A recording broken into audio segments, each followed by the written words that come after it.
Pourquoi le ministère d'évangéliste est le plus risqué parmi les 5 ministères? La Bible nous parle de 5 ministères que Christ a donnés à l'Église. Apôtres, prophètes, évangélistes, pasteurs et docteurs. Éphésiens 4:11. Chacun de ces ministères est important et porte un poids particulier. Mais lorsqu'on regarde bien, le ministère d'évangéliste se distingue par son risque élevé et ses combats particuliers. L'évangéliste va en première ligne. L'apôtre Paul a dit à Timothée: « Fais l'œuvre d'un évangéliste. » 2 Timothée 4:5. L'évangéliste sort des murs de l'Église et affronte le monde tel qu'il est.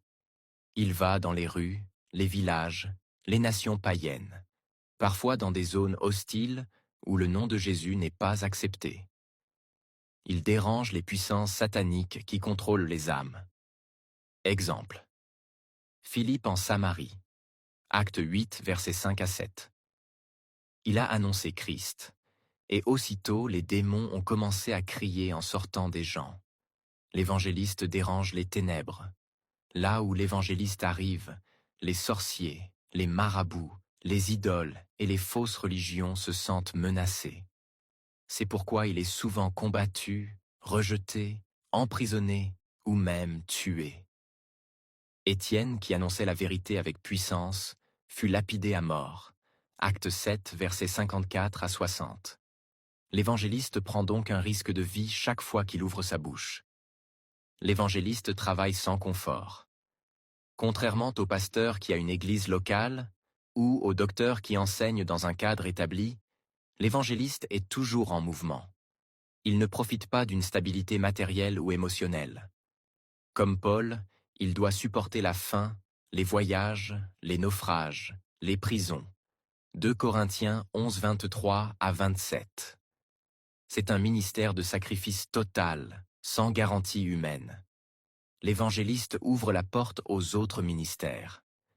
Sans l'évangéliste, il n'y aurait pas de nouvelles âmes dans le royaume.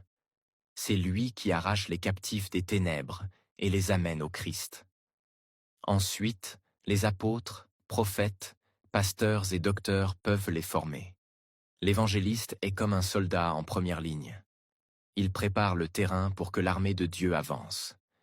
Tous les ministères sont difficiles et précieux.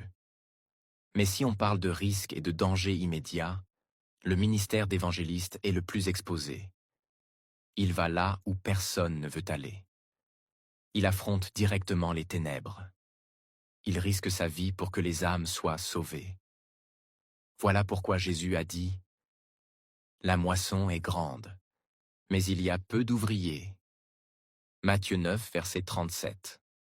L'évangéliste est ce soldat courageux qui prend les coups pour que d'autres puissent entrer dans la moisson.